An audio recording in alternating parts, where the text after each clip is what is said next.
This Kohaku is absolutely out of this world. What's the standout on this fish for you? You can see, I mean, just straight away, biggest fish in there. The body size is phenomenal. I think that's the one we checked out earlier. It's hitting 35 cm, we'll call it. Superb piece, really, really powerful body frame from the head right down to, got a nice strong peduncle. See it at the back end. The benny quality and the overall skin quality, you can see the shroud is really nice. All these flashy areas that look like bits of gin are just concentration of cells, which are eventually going to be, part of the skin luster. On top of the body, I'd say the skin quality, shroud is lovely. Benny's still really, really soft. Without checking, I suspect this is probably going to be a female fish. How would you tell the difference between male and female? The females tend to develop a much softer colour, which is normal.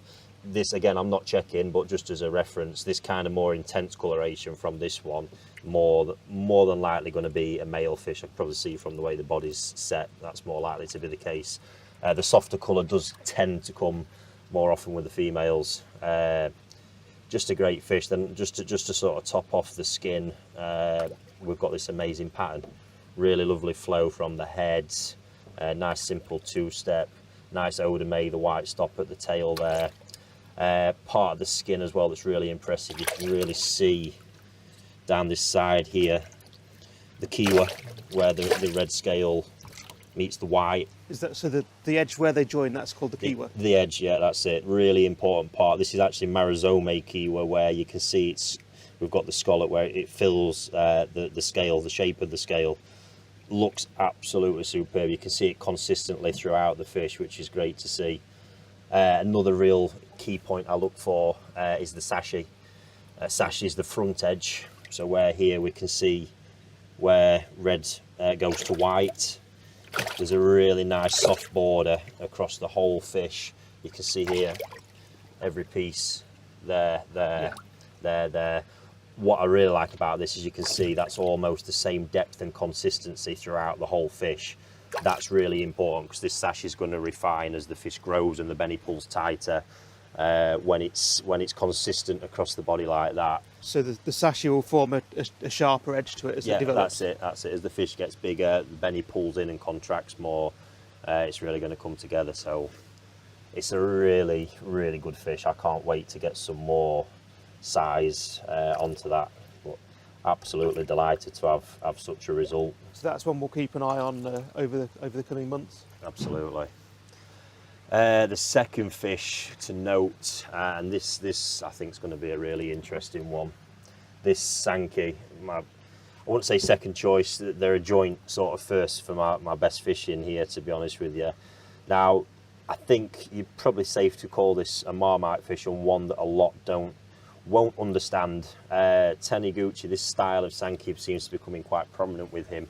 Now, the bit that probably is going to throw people out, looking at that thinking it's got too much sumi, possibly even thinking it's more Showa than Sanke. So sumi being the black. There's also a misconception that, as this grows, there'll probably be too much black, it'll get too dark.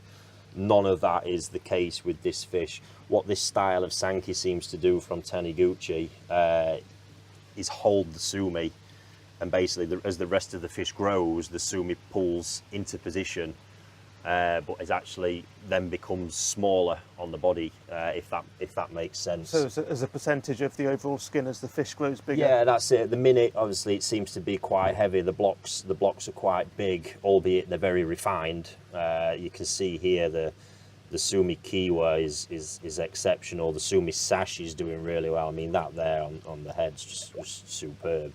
So yeah, this fish with more size, the sumi is just basically going to hold in position, and yeah, its overall percentage coverage will probably be less on the bigger fish than it is now at the fish it's at. That's the bit I think a lot of people will miss, and probably why they'd overlook a fish like that. But you can just see the qualities. Body line superb, lovely head on it, nice odame again.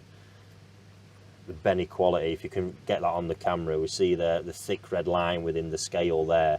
That's where all the pigment cells are actually concentrated. So this has already got lovely, nice colour. It's quite soft, but that thick red line is the concentration of red cells in that scale. Now what happens is, as the fish is growing, those scales, that pigment disperses into each side of the scale. So the colour, it basically keeps layering up, Okay. getting thicker and thicker over time. Yeah. So in another 2 to 3 years, the intensity of that Ben is going to be even more, the thickness is going to be even more. It's just going to completely transform. So again, just on them qualities, you can see that the white skin's really, really nice. The sumi is excellent, Ben is lovely. When we're looking at sashi and kiwa, I think a lot of people tend to overlook the sashi and kiwa of sumi. That's also really important. It's a prime example of really, really high quality stuff on this fish. It's great. Can't wait to see that fish in another few months and another couple of years, to be honest with you.